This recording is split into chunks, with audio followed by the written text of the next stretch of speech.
All rise.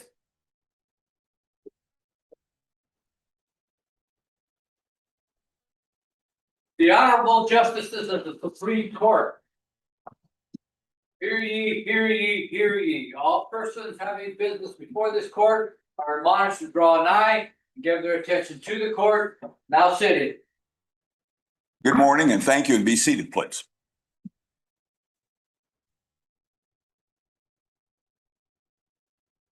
I want to thank you all for your patience this morning. I guess there were some traffic difficulties from those coming from the east, and I think that's most of you out there. So welcome.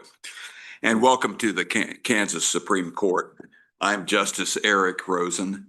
And as I mentioned yesterday, unique to this week's docket is that Chief Justice Marla Lukert will not be participating this week, and I will be filling in during her absence.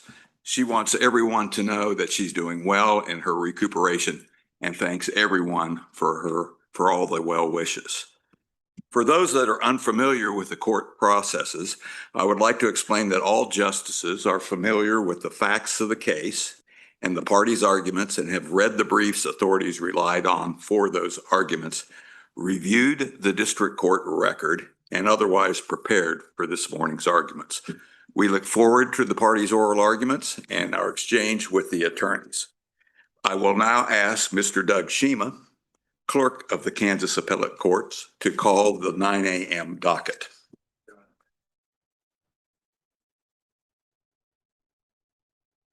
First case on the 9 a.m. docket for Tuesday, October 28th, 2025 is appeal number 126324, State of Kansas versus Devon Wayne Dirksen, appeal from Saline County.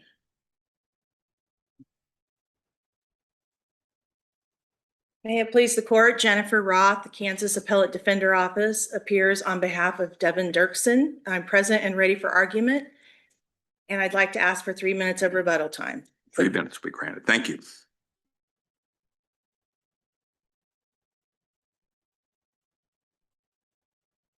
On behalf of the Kansas Attorney General's Office, Assistant Solicitor General Ethan Ziff Sigler, present and ready for argument. Second case is appeal number 128013, State of Kansas versus Arroyo, appeal from Sedgwick County. May it please the court, Kristen Patty, counsel for the appellant Arroyo, present and ready for argument. Your Honor, I'd also like 3 minutes. Thank you.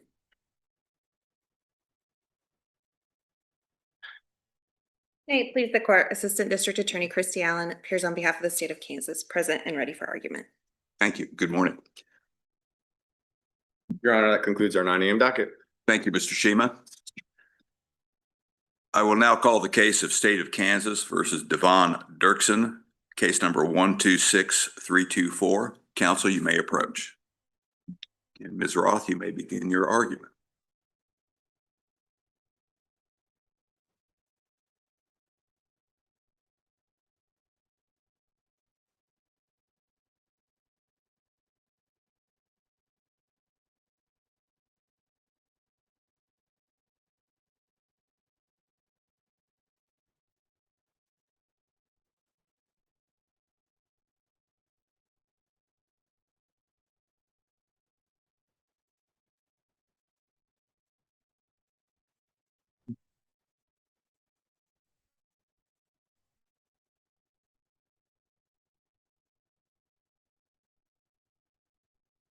May it please the court. Again, I'm Jennifer Roth of the Appellate Defender Office. My arguments today and my requested relief are based on longstanding plain language of the Kansas Offender Registration Act. It's two arguments. First, if a discretionary finding is not made at the time of the person's conviction, then the person is not an offender under KORA. Second, if any person, felony, any deadly weapon, if that's the discretionary finding, it has to be based on if it's based on the case rather than the person, felony, crime of conviction, then the person is not an offender under KORA. For both reasons, Mr. Dirksen does not fall under the definition of KORA and is not required to register under KORA. He ultimately, at the end of all of this, we're asking this court to issue a decision that he can submit to the registry unit so that he can be removed, as he does not meet the definition. Can you clarify at the district court, at the plea hearing and what was before the court? I assume it was a typical plea hearing in which there's a colloquy, rights, and all of the things that happen at a plea. And even in the plea agreement, I didn't see any mention of Cora at all. No. Period, at all at the hearing. And so that would be, your argument is that it's at the time of conviction. That's right. Nobody, it's not in the plea agreement. The state didn't mention it at the time of the plea hearing. The court didn't mention it. It wasn't mentioned at all. It wasn't mentioned in the pre-sentence investigation report either. And the state did not ask for registration at sentencing. Nobody said the word registration until the very end when the court said, oh, and by the way, I was going to quote it to you, but the court said, and I'm also, based on the facts of this case, going to order you to register. So that's the first mention of it in this case at all. So in the plea discussions between the state and defendant and counsel, there was no discussion of the consequence of being convicted of this crime could be mandatory registration. Not that appears in this record. Okay, thank you. According to Cora's plain language, the only time a district court can make a discretionary finding like the one in this case is at the time of conviction. What do you base that on? There's, first of all, that you start with the definitions in 4902E2. That's where the registration obligation from this case came from there. And in that, there's a phrase that it includes any person who is convicted of any person felony, and the court makes a finding on the record that was used, blah, blah, blah, blah, blah. And it's only if you meet that definition that you go on to 2 statutes later, 4904A1. And the first words of that section are, at the time of conviction, the court shall inform you of your obligation to register. There are 12 sections in Cora, and not a single provision talks about at the time of sentencing, except the only thing that happens at sentencing under Cora is that the court shall ensure that the age of the victim is documented in the journal entry. So when you read Cora as a whole, and I've got some other answers to your question as well, but just looking at Cora, when you look at Cora as a whole, if you don't meet the definition, then there's no reason in 4902, there's no reason to go to 4904 to inform the person about their obligation to register. But nowhere else in Cora does it make a reference to anything happening at sentencing other than writing the age of the victim in the journal entry. Other support for why it has to happen at conviction or not at all is, first of all, the legislature knows how to write a statute that makes it happen at the time of sentencing, because earlier on, the sexually motivated finding, the statute used to say that occurred at sentencing. And now it occurs at the time of conviction, because again, there's no mention of anything happening at sentencing, any findings at sentencing in all of Cora. We also can see that, and I think you mentioned this actually in a case some years ago, that when you look at the authorized dispositions in 216604, registration's not mentioned. I also looked at the entirety of the Kansas sentencing guidelines. It has 25 sections, and none of those mention registration other than in the context of post-release and serving your good time. So, and furthermore, there was only 1 year that 4904 said that you would make this finding at the time of sentencing, and that was in 2011. And the next year, the KBI working group came back and said, we want you to change that to the time of conviction. So since 2012, 4904 has read that this notification by the court has to be made at the time of conviction. And finally, I thought I had one other reason for you. So I'll jump in, if I might. Yes, please. Obviously, you and opposing counsel are likely familiar with the fact that this court has discussed this issue numerous times. Yes, I am. And I think probably the primary cases are starting with Thomas and Marinelli, and then it was discussed again in, I think, Juarez and maybe the Unruh case. Yes. I think from the state's perspective, what you're asking for either conflicts with or is at a minimum in tension with our holding in Marinelli. So I wanted to ask you to just address that head on. Does Marinelli prevent us from making the holding that you're asking us to make? Well, to the extent that you all, I think that Marinelli is problematic in a couple ways. One being that you can check a box on a journal entry, but at any rate, to your point, I mean, maybe, I guess I should have thought about this a little harder. To the extent that it says that you can make it any time, I don't think then yes, I guess you'd have to say that part of Marinelli doesn't stand. But I guess I just can't get past the fact that every other opinion from this court says that registration's not part of your sentencing. It is so much not part of your sentencing, you can't even use the word sentencing in your notice of appeal, or we weren't consider your Cora issue. And so to the extent that Marinelli says something other than what I'm saying and what the statute says, then I guess this court would have to. Sure, like to the extent that, and I was really asking, do you think Marinelli actually says that? Says something contrary to your argument? I'm going to have to go back and read it Okay. again. I know at one point I had a note that said that somehow or another me and Marinelli could be right together, but I'll have to go back. And that is kind of what I'm asking, right? Yeah, and I just can't remember exactly why. Okay. But the thing is, you can still have it be the law, at which I think Marinelli talks about this too. All those things came out on that same day. But I think Marinelli can still stand for things like, it's not part of your sentencing. You can check a box. Other things I might disagree with, but as to this point, it's possible that we could both be right. Let's back up a little bit, because you start with the premise that because the statute was changed to say that the defendant shall be informed of a duty to register at sentencing. Marinelli says that's a procedural rule designed to make sure that someone who is released after conviction prior to sentencing doesn't get tagged with a Cora violation. But my question is, because you're hanging your hat on the word shall, do we have to overrule our case law that says the word shall can mean other things than being mandated? So the first thing I would say is that I'm not sure if I misunderstood you, but What now you're that saying this- shall means mandated. No, the first part that you said.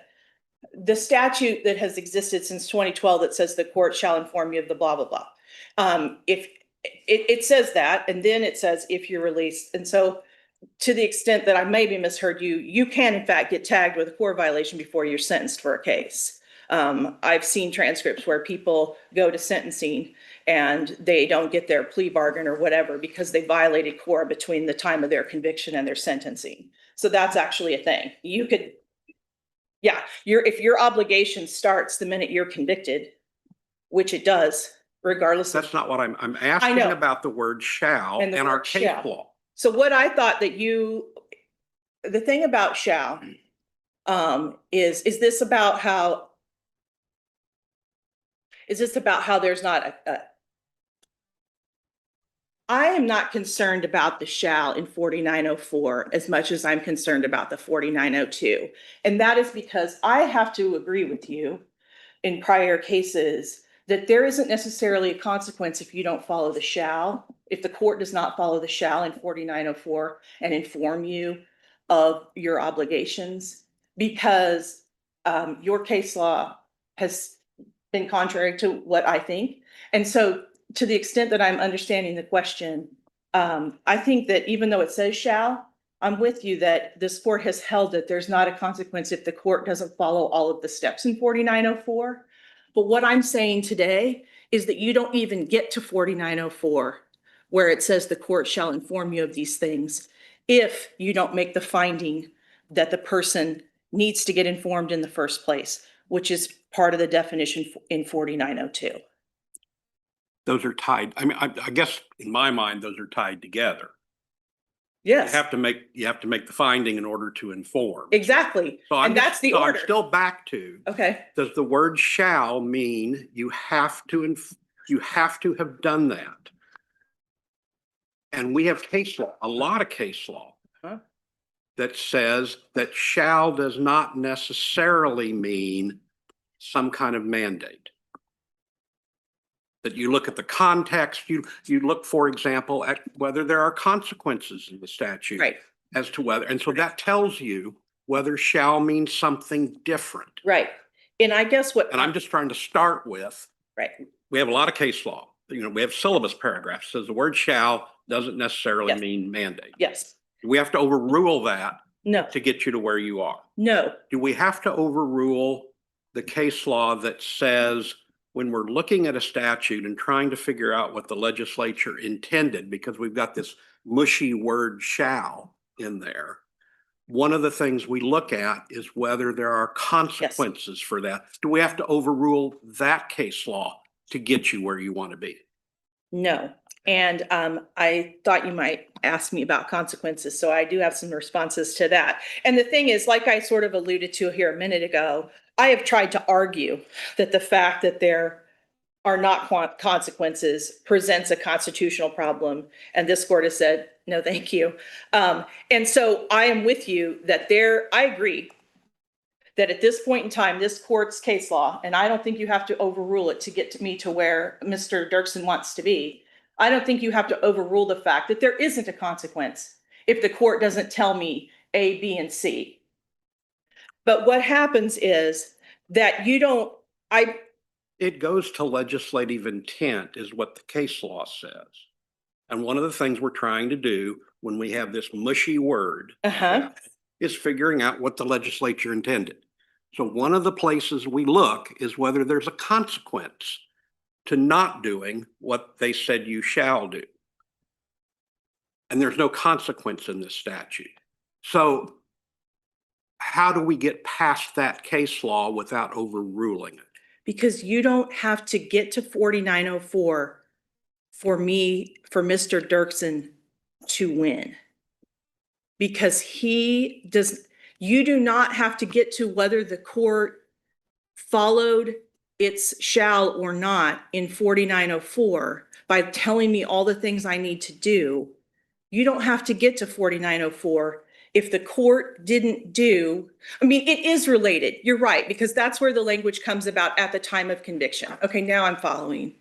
But what I maintain is that even in 49, you can read those two together because the at the time of conviction helps us understand 4902 as well.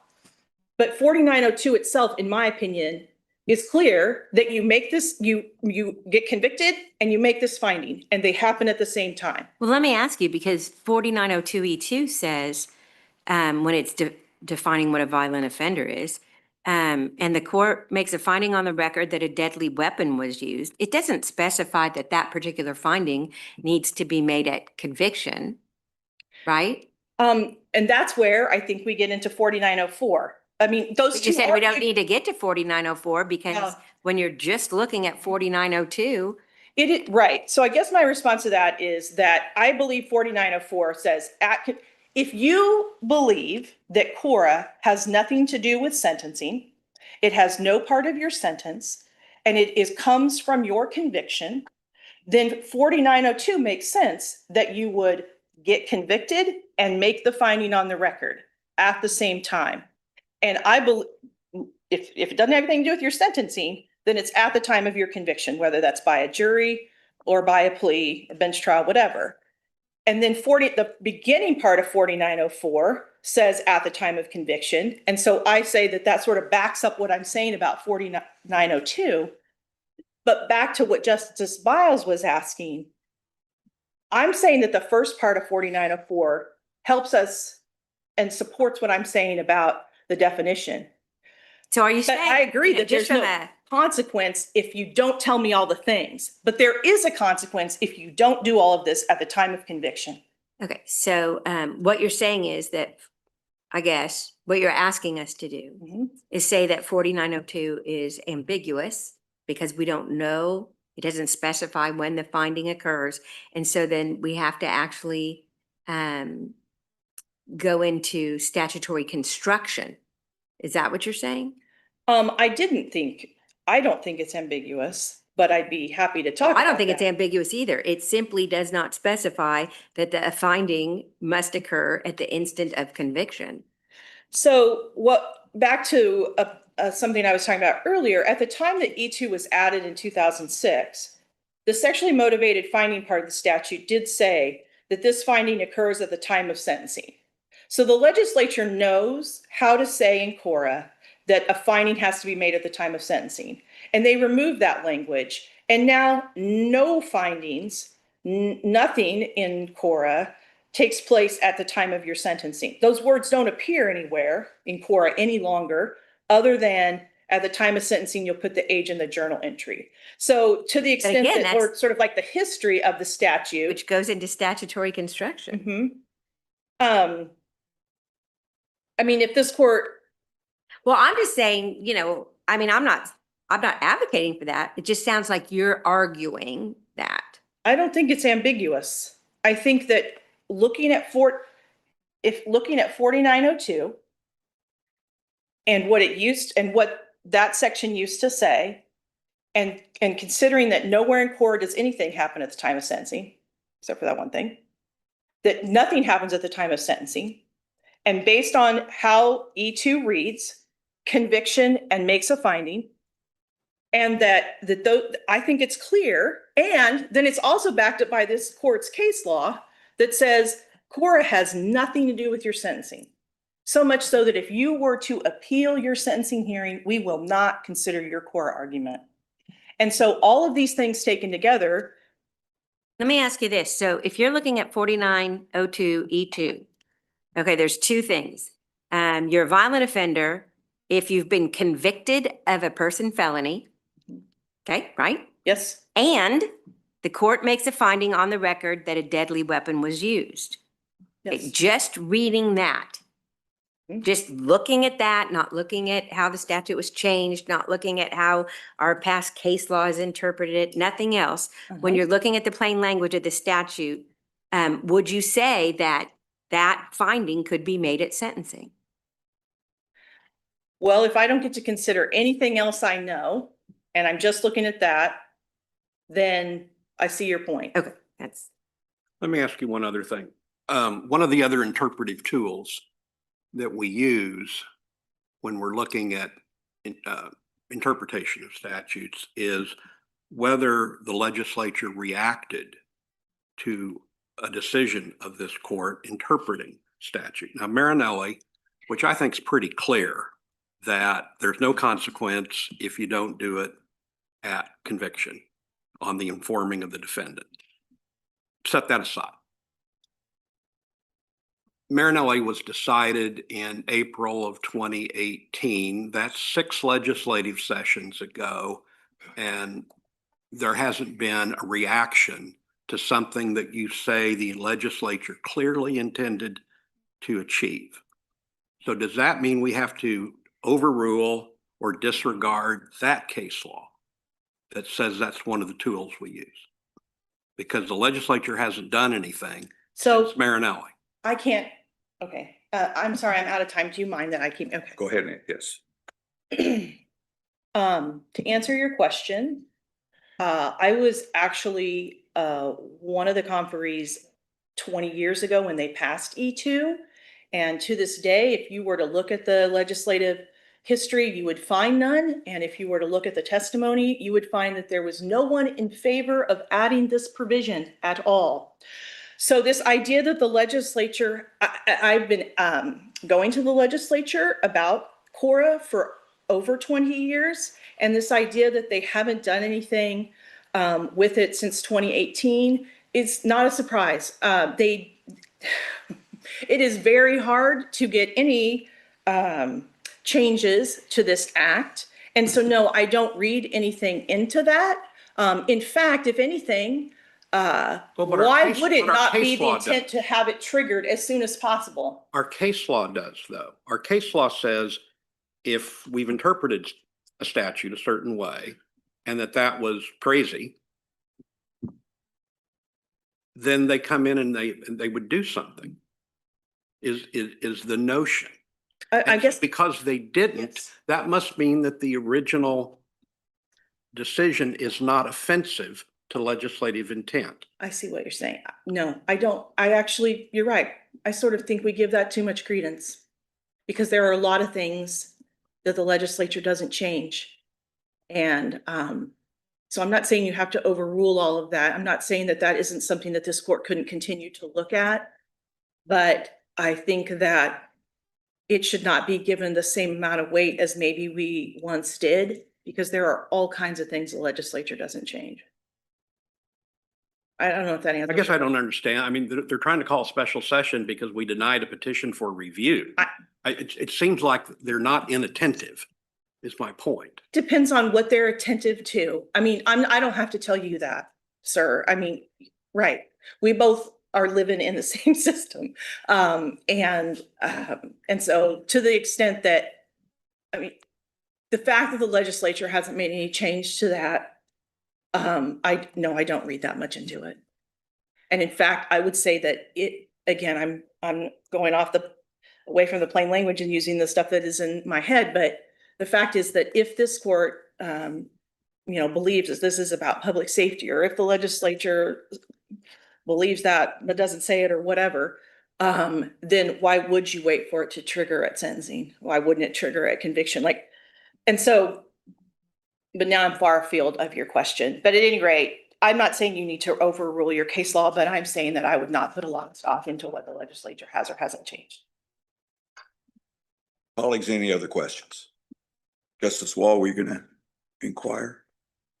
Well, I was just going to ask that canon of construction that you've just been discussing with Justice Biles, is it even relevant if Marinelli doesn't undermine or address your argument, the statutory question itself, and it's just about potentially a due process issue?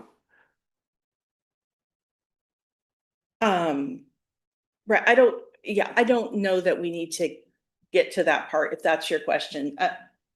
And again, you said the word due process. So the thing is, I'm making a statutory construction. Right. And do you think it's important that we separate those two concepts? In other words, what does the statute mean in terms of what we've described as this springing obligation, as opposed to a notice due process type analysis?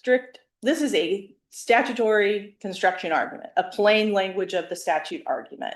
And again, I think that 4902E2, especially when taken in the context of all of Cora, and other considerations I've already talked about, that it makes it clear that this is real easy. You make the finding at conviction when you're hearing the facts, or you've heard the facts from the jury, or you don't make it at all. It's that simple. Any other questions, colleagues? Thank you, Ms. Roth.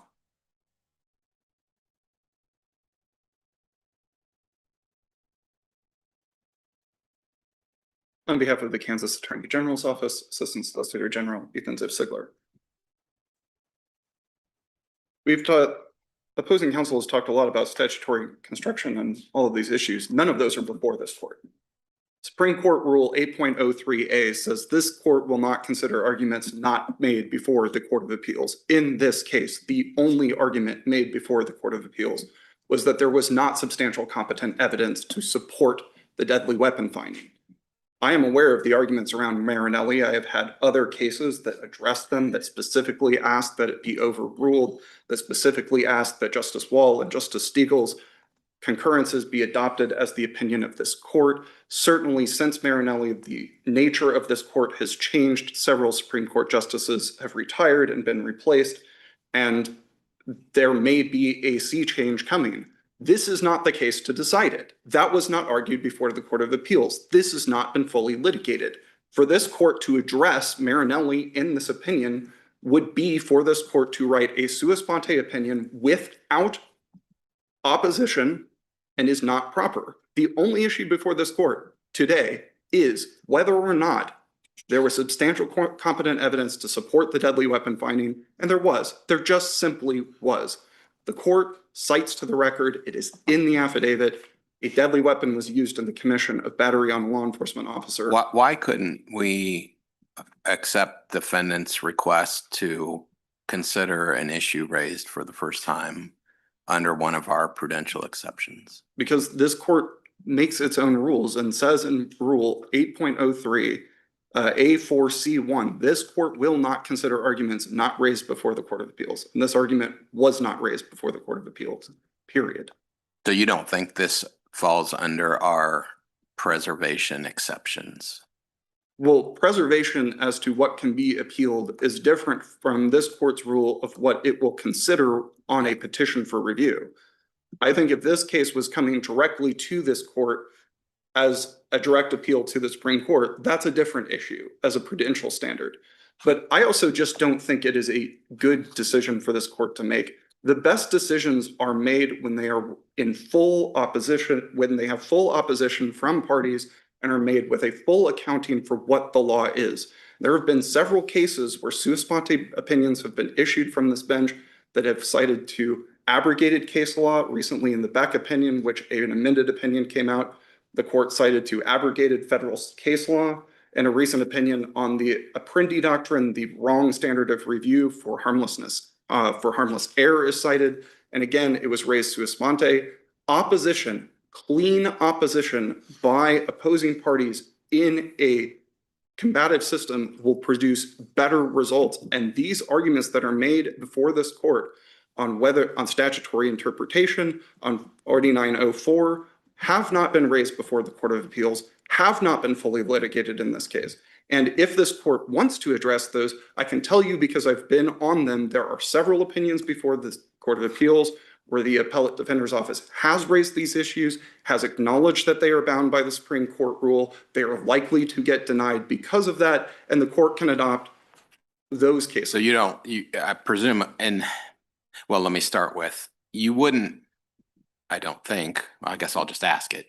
Are you arguing that this quote unquote issue was never even discussed? Because as I read the briefs, it was discussed. I don't believe it. As I read the briefs, they were not discussed. I mean, I'm looking at again, I could be wrong, but what I have in my notes suggests that Mr. Dirksen argued that because registration wasn't mentioned until sentencing, it wasn't discussed during the plea hearing, it wasn't in the PSI, et cetera. All of that was discussed at the Court of Appeals. I don't view that as the same argument as the Marinelli-Juarez line of argument. It might be thin, but is it enough? I don't think it's enough. What I believe is the best law comes from a full litigation by adverse parties. When a party is not making those arguments before one level of the court, they aren't even citing to a single case or statute that is argued before this court. You do not have good faith opposition. The only argument made before the Court of Appeals, what the Court of Appeals understood the argument to be, what the state understood the argument to be, was sufficiency of the evidence or substantial competent evidence. Was the opinion granted by substantial competent evidence? I know there are many justices on this court who want to revisit this issue. Every time this issue has come up, it has been a close call. The most recent one was a 4-2-1 decision. I know that several of those justices aren't here. I believe Justice Stanridge and Justice Walsh are both new onto the bench since the last time this issue has been resolved, though I don't know Justice Stanridge. I think you were on one more post-Marinelli case. But Okay, but let me ask you this. Okay, so it came up right. as, a substantial competent evidence, but this issue is purely a legal issue, right? Correct. So what you're saying is that the district court and the Court of Appeal should have had an opportunity to resolve this purely legal issue? I think the Court of Appeals, in this instance, the Court of Appeals, if it chose to exercise its prudential argument, should have been, by this court's own rules, been given an opportunity to rule on it. And the reasons for that, as I'm saying, are because if the parties go into that argument knowing that that's what it is, they're going to make all the good faith arguments necessary to address the concurrences in Marinelli and Juarez, the arguments presented on springing obligations, which if we're going to get down to it, overruling Marinelli involves a complex legal analysis involving the idea of springing obligations and where those obligations come into effect. There's nothing in the statute that says there's a remedy if the court doesn't find the deadly weapon finding at the time someone pleads guilty. It is just ruling at the time of conviction. There's no law language in the legislature that says what time of conviction means.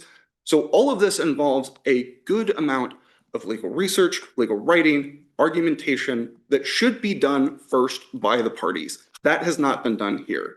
So what we're left with is as the court deciding that it is going to make these arguments between itself without input from opposing counsel. And at that point, I mean, haven't we had input from both parties in this case? no, because that was not the issue raised. The issue Well, raised it clearly has been the issue raised here. no, it is not clear. I disagree with you fundamentally, just. And I understand that you're saying it being raised for the first time at the Supreme Court, Correct. but did you not have an opportunity to respond to that argument once it was raised? I mean, we do, but also this court makes it clear that it will not consider. I understand that you may have a strong preservation argument based on our rules. You might prevail on that, but it seems a stretch to me to suggest that you have not had an opportunity to weigh in on the merits, because you have had an opportunity, haven't you? I think in any system where it has rules, parties can be expected to rely on those rules. Sure, but just They behave. Are you telling me that you could not have addressed the Sure, merits? I could have addressed it on the merits, but my response would have been Supreme Court Rule Right. 8.03 is very clear. I mean, very often we have parties who make a preservation argument on the one hand, but they Right. understand they may not prevail on a preservation argument. So they then address the merits. Sure.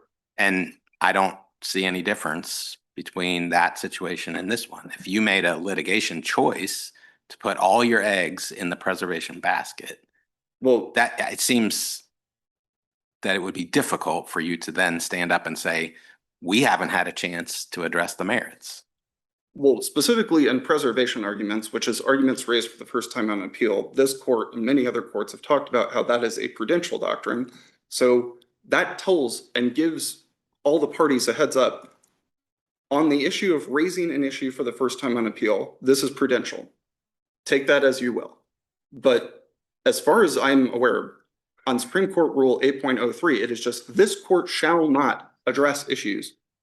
You are telling the parties, we're not going to address issues that aren't raised before the Court of Appeals. And this issue was not raised before the Court of Appeals. And if this court would like an opportunity to re-examine Marinelli, there are other cases where it is fully litigated by both parties. And like I said, we are talking about extremely complex legal questions about doctrines, court-created doctrines that are not in the legislation, that are not in the statute, that have been applied in multiple different cases in different ways, sometimes inconsistently. Before you run out of time, you've spent most of your argument on this rule/preservation question. Indulge me, if you will, in the discussion on the merits. Okay. I want to talk about Marinelli and Thomas. Okay. And it seems apparent that those cases can and have been read in slightly different ways and might be in tension with one another.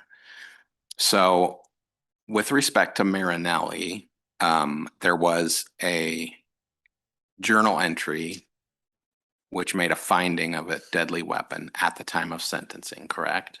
Yes. And the court in Marinelli discussed how at the time of conviction, the plea hearing, all these facts were discussed and the deadly weapon was actually part of the charge of conviction, right? Yes. So we have sort of a factual underpinning that happens at the time of conviction. We have a journal entry checkbox at the time of sentencing, and the court was discussing all of this in the context of notice and due process. Did I basically summarize that correctly? Yes. Okay, so then Thomas, I'm trying to figure out if Marinelli and Thomas can both survive, regardless of how this court comes out.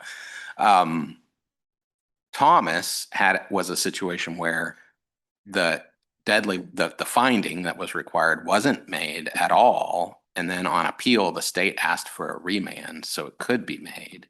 And in Thomas, this court said, no, you don't get a quote unquote second bite at the apple. Yes. Can both of those survive together? Or does one, I'm just asking you to comment on that tension. And like, why couldn't a remand be appropriate if the finding can be effectively made at any time? And this goes into like why I would want a full argument on this from the Court of Appeals. My position is I think this court has, I believe that the no remand, no second bite at the apple doctrine that has arrived through my understanding, and this could be wrong, but through a combination of rulings involving springing obligations that involve issues both in CORA and in restitution, have resulted in a conclusion that we never remand on certain issues to make the appropriate factual findings for the ultimate order.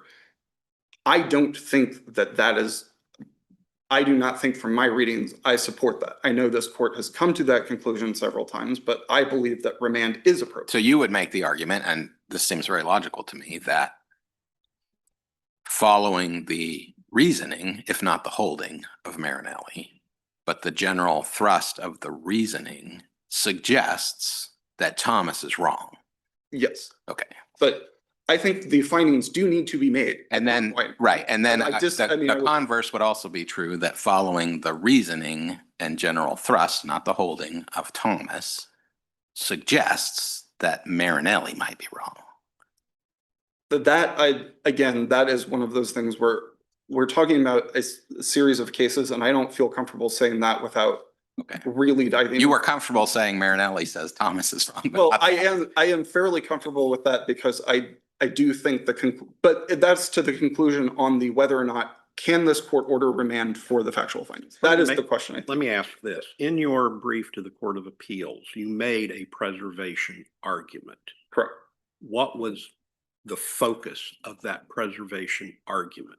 That was just that there was no objection to the deadly weapon finding at the time of sentence. That was the core of that preservation argument. So the notion of sufficiency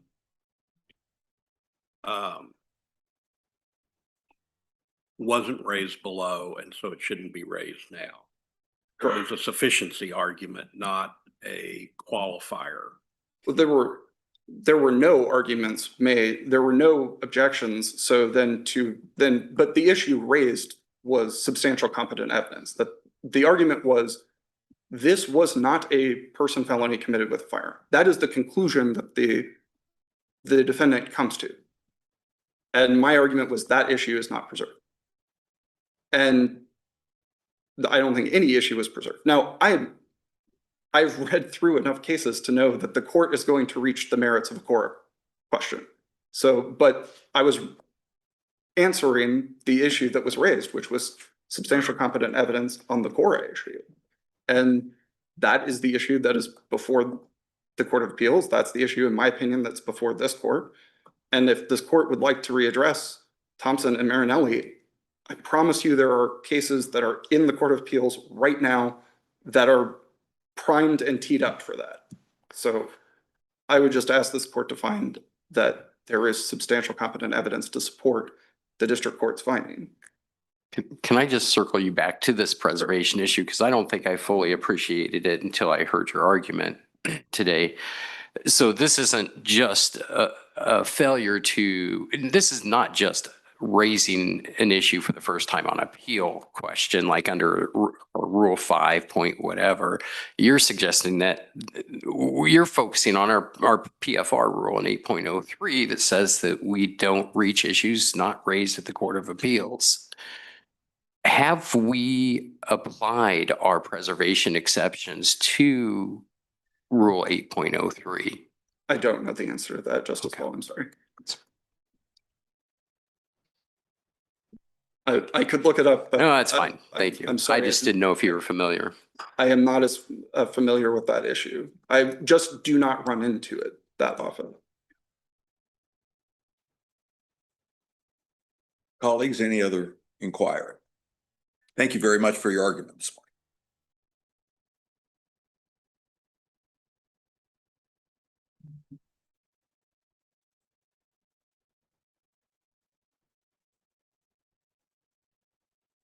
Just a few responses. First of all, you all covered this, but correct, under the 803 rule, the state can reply to my petition. They can also file a supplemental brief after this court grants a petition, and the state did neither. But backing up even further, let's remember the state never asked for registration in this case at all in the district court. And part of me is. Can you address head on the state's claim that the rule, our PFR rule, precludes us from considering this argument?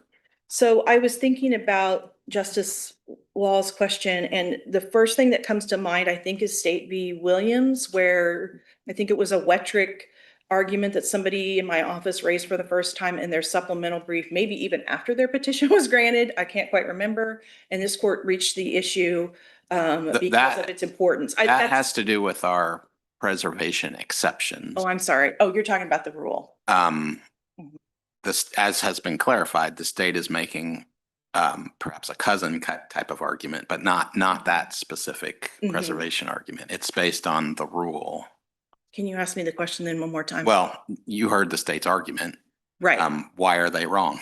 And what I'm saying is that I could have done a better, well, another response I'd have is that I could have done a better job of saying that this is essentially a jurisdictional argument, to borrow, to think about it in terms of Thomas or the concurrence in Juarez or the concurrence in Unruh, this idea that it's sort of jurisdictional in that if it didn't spring into existence, then it's not really an error. So I guess that'd be part of my response, is that in a way, I think the argument that I was making in my petition is a jurisdictional one. Do you think that your Court of Appeals brief was sufficient? I mean, you heard my exchange with your opposing counsel. I think I characterized it as thin. Is it enough? I think that I'm sure, I admit, I did not say Juarez, Unruh. I didn't say Unruh in my petition, but at any rate, I think thin's probably fair. I also think that the argument that I did make is along the same line. I'm making construction arguments about how a duty did not spring into existence. And so, again, I think this court should consider it for a number of reasons. So in part because it's jurisdictional, I think it's jurisdictional-esque. In our rule, we talk about not considering issues not raised before the Court of Appeals. That's what the state's relying on. The rule concludes that we may, however, address plain errors. Plain error. Presented. Yes. Do you think this is a plain error? I do, because I think it is a question of law, but also I think it's jurisdictional. I do think this is I'm making a jurisdictional-esque argument, and I would categorize that as plain error. What is plain error? Yeah. Great. Somebody might actually ask me that. I mean, I don't know the full extent of what constitutes plain error, to be honest with you. But I have to think. I don't know if jurisdiction is plain error, but I know that a jurisdiction thing is something that a court can consider at any time. And I guess I'm saying that whether that is actually plain error or not, and again, I could have been clearer in my petition, but I believe that what we are raising here is a jurisdictional type of argument, and the court can consider the jurisdiction at any time. And the other thing I guess I would note is that this is, again, a statutory construction argument. But at the end of the day, we can't, ignore the fact there's no mechanism in Cora for a person to really challenge anything. And so the fact that, the only time I can think of that the process of challenging something on appeal as a jurisdictional issue, that is something that a person can do, and that there really isn't any other mechanism. And so this idea that we're bringing it to you for the first time, I mean, I guess I think that this court should decide it, and that there just aren't a lot of other processes. There aren't any processes to bring these things forward. At any rate, I see I'm out of time. So I guess I better just wrap up and say that, again, we believe that the plain language of the statute, that the plain language of Cora, and that what we know about this court's decisions and what we know about the history of Cora tells us that if this discretionary finding is going to be made by a court, it has to be made about the exact person felony, and it has to be made at the time of conviction. There has to be a deadline, or otherwise you find yourself in Thomas land, where the state wants to ask on appeal to make somebody register. And the deadline here for a court to make this discretionary finding under E2 is at the time of conviction. And so for those reasons, we'd ask this court to relieve Mr. Dirksen of his obligation to register. Thank you. Thank you, Ms. Roth.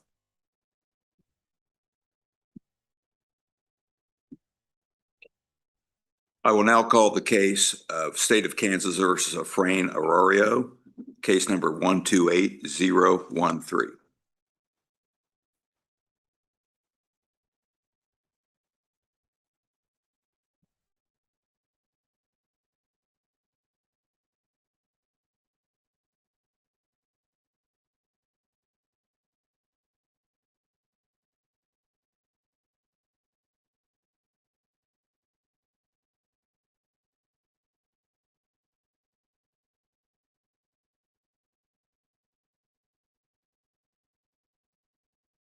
You may proceed. It looked like you were No, I'm. organizing, and I wanted to make sure you were ready. Listen, but go ahead. Okay. Thank you.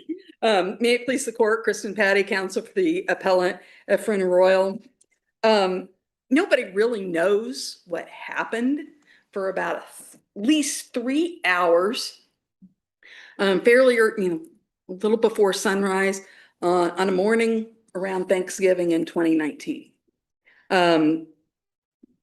Mr. Arroyo's body, or Mr. Hernandez's body, was discovered at about 7:15, and he really wasn't seen since about 3:26 a.m. when he's shown on video. There is a place where he might have been one of the parties that we can't really view on some home security video at 4:18 a.m. But other than that, we don't know what happened. Mr. Arroyo was convicted of Mr. Hernandez's murder and some other charges mostly based on the testimony of 3 felons who all had convictions for dishonesty or false statement. 2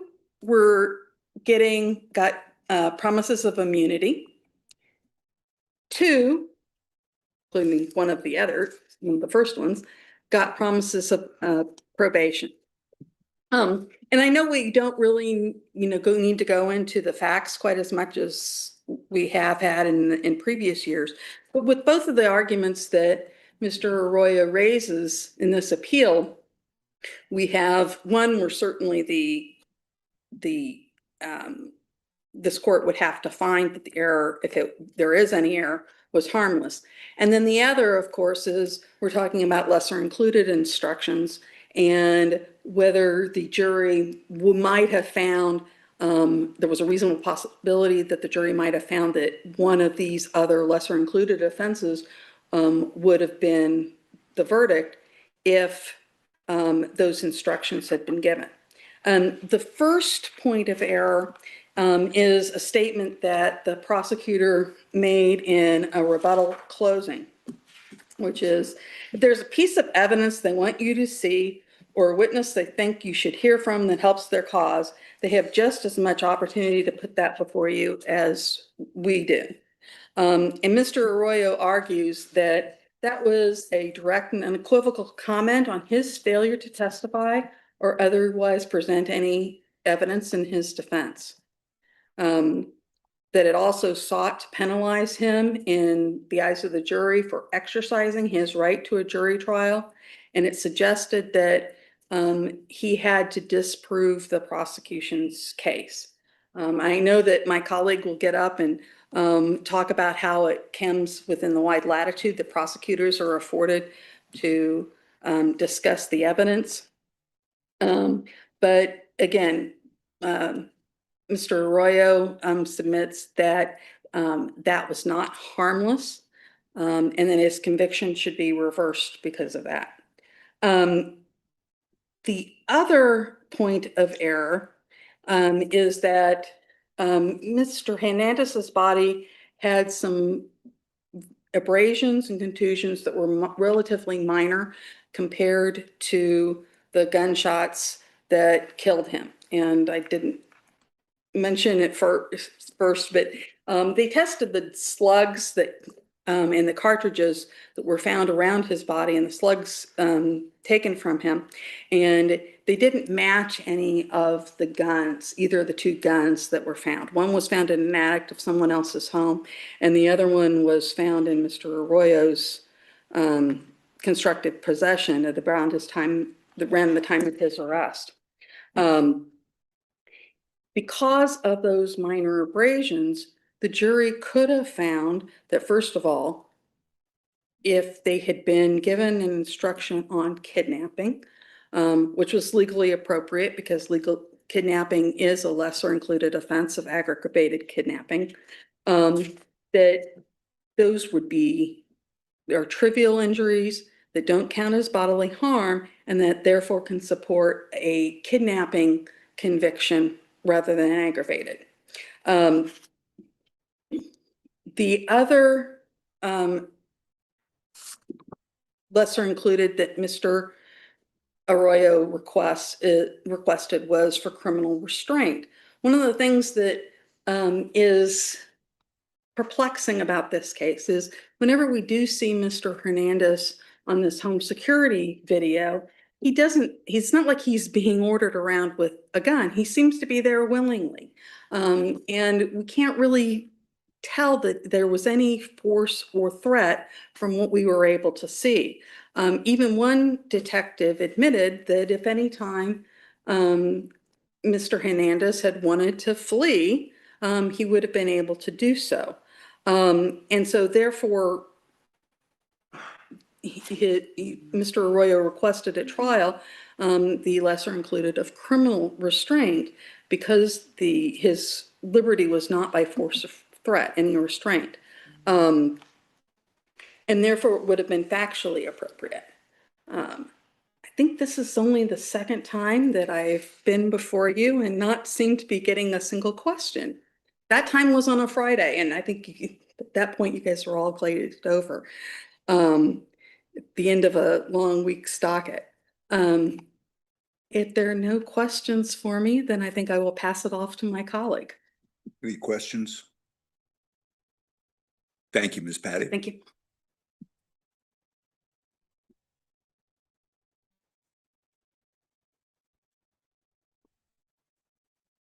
Thank you. You may proceed. May it please the court, Assistant District Attorney Christy Allen appears on behalf of the state of Kansas. As opposing counsel mentioned, there are three issues that were briefed.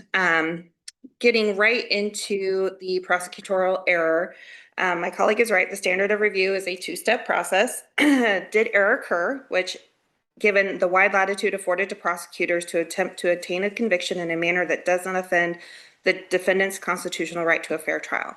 I would remind this court that this court also looks at comments made in their full context. So what my colleague has quoted to you today is just a portion of the closing argument that was made. And I would also note for this court that that comment was made in rebuttal after defense counsel made numerous inferences that the state's case, the state had failed to meet its burden of proof because they didn't admit certain exhibits, they didn't present certain witnesses, and therefore that the state had not met its reasonable doubt burden of proof because there were things missing. And therefore the prosecutor stated in rebuttal in whole, I want to make something perfectly clear. It is our burden. It never shifts to the defendant.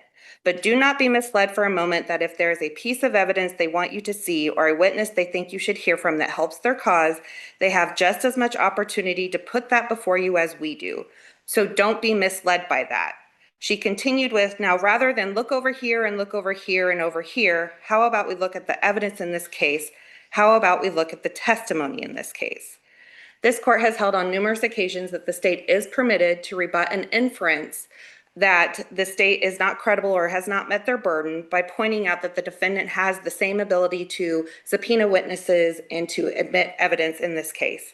So therefore, I would ask this court to find that in the complete context of the prosecutor's closing statements, that there was no prosecutorial error. However, if this court should find that there was error, the state would submit that it is harmless error. For harmless error, this court would apply the traditional constitutional harmless inquiry that the state must demonstrate beyond a reasonable doubt that the error complained of did not affect the outcome of the trial in light of the entire record. And I will submit to this court that in light of this record, this court should find that there was no reasonable possibility that the error contributed to the verdict.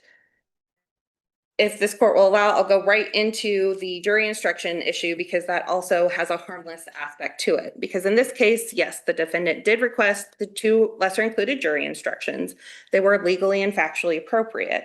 However, the state submits that it was harmless error for the court to not provide that jury instruction because there was no reasonable probability that the error affected the trial's outcome in light of the entire record.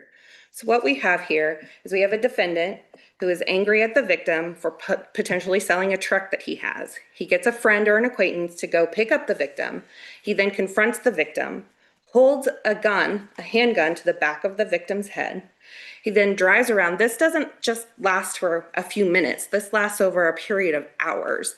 He drives around with the victim. At one point, he tells a witness, if he did sell the truck, I'm going to kill him. At another point in time, we have testimony that the defendant asks to go to his parents' garage where the victim gets on his knees at that point. A rope is then bound around the victim's waist. Then the victim is found hours later face down in the dirt with his hands tied behind his back with the same rope with 4 gunshot wounds to the back of his head. And there are 5 spots on the rope where the defendant cannot be excluded as the contributor of that DNA. So based on this evidence, the state would submit that there was overwhelming evidence that any error that was made was harmless.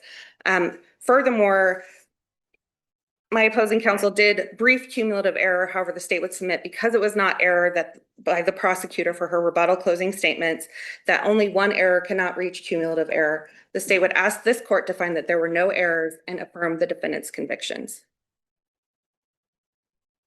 Any questions, colleagues? Thank you very much. Thank you so much. Ms. Patty, you reserve 3 minutes. Yes, I did.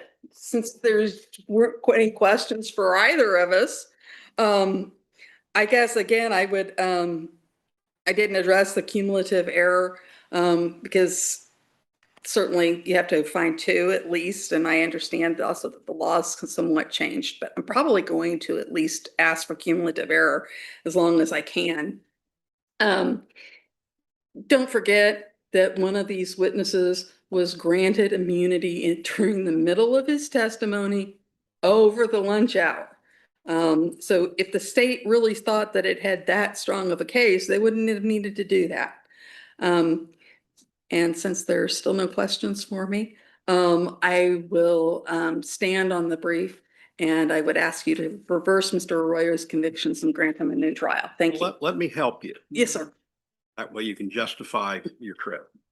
On the lesser included. It seems to me that the council's argument is that for the jury to have convicted on that requested count, they would have had to ignore all the evidence about your client being involved with confining the victim, tying the victim up, the lacerations, and they would have had to say that his involvement ended before any of that happened. Is that right? That's the way I took the argument. Yeah, I think probably so. You know, there's at least the 3-hour time window beginning at 4:18 and maybe even backing up to 3:20. So what's the reasonable possibility that that's going to happen under this record? You know, I have a job to do. And it's what I was given from the record, what my trial counsel created for me. You know, there's always the idea of if they had another possibility, would they have done it? And there's certainly, as we talked about with the lesser included, there certainly is, it's both factually appropriate and legally appropriate. Thank you very much. Any further questions, colleagues? Thank you, Ms. Patton. Thank you, counsel, for your arguments this morning. Court will be in recess until 9 a.m. tomorrow morning. All right.